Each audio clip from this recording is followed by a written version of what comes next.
Today's story is chapter 17. Building a reputation for excellence. The fruits of sustained effort. In the food-loving city of Osaka, there is a famous noodle shop. The owner, an astute businessman, always makes a point of stopping in other noodle shops when he travels in order to try their wares. He asks in detail about the ingredients in the noodles, the soy sauce, and the broth. On returning to Osaka, he carefully compares his way of making noodles with other people's, sparing no effort to perfect the flavor of the product he sells. One day, a customer came from far away to visit the shop, drawn by its reputation. When he went in, he found the owner seated erectly at the counter. To the customer's surprise, before serving a bowl of noodles, the waitress would first present it to the owner, who would sample it and then quietly pass verdict.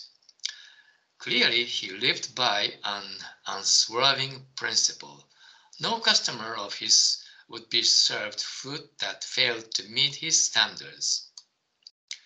At this demonstration of uncompromising commitment to quality, the man was filled with admiration.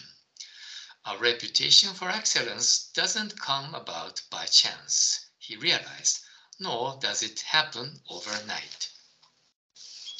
Once a man approached the famous musician Sigismund Thalberg with a request for him to perform a piano piece. He was planning to release a new composition and wished the performance to go well. Thalberg's reply caught him by surprise. Sorry, there isn't time enough for me to practice.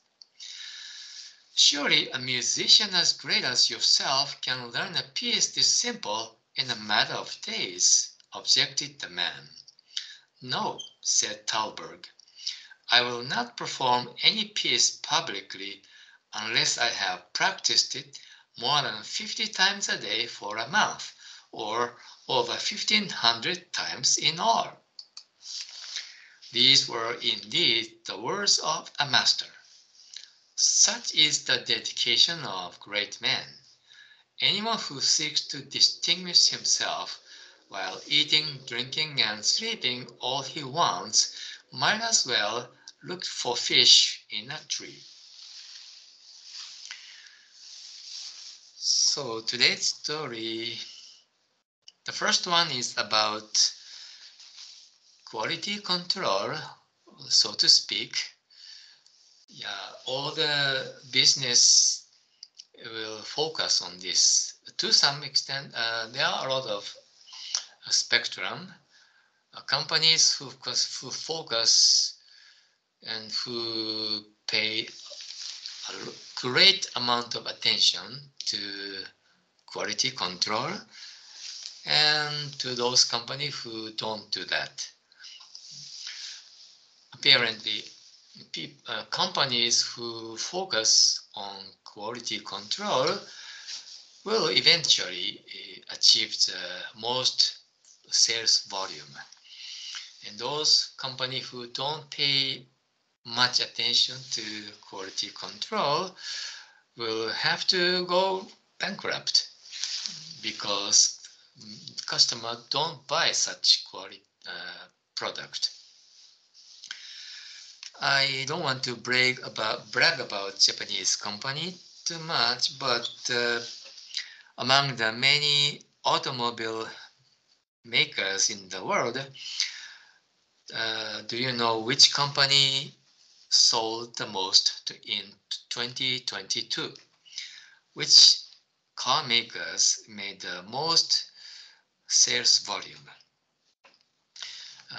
I found it on the internet. It was Toyota. The amount it sold was 1,000. No,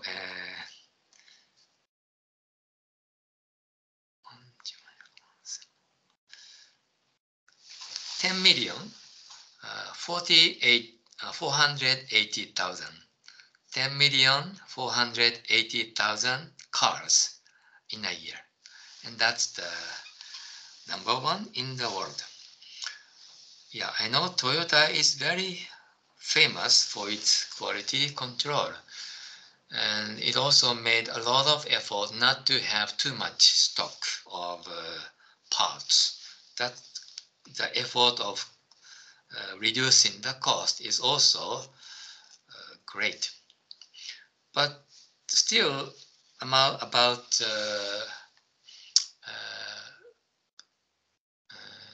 net value, the value of Toyota is strangely less than Tesla. That's a really contradictory in my understanding.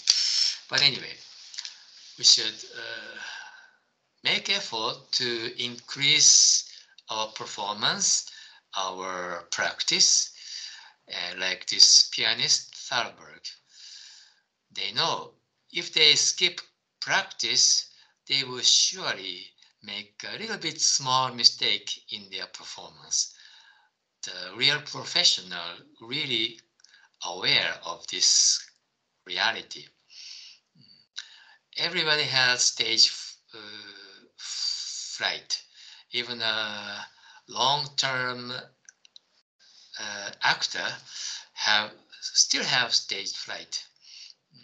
How can they overcome the stage fright?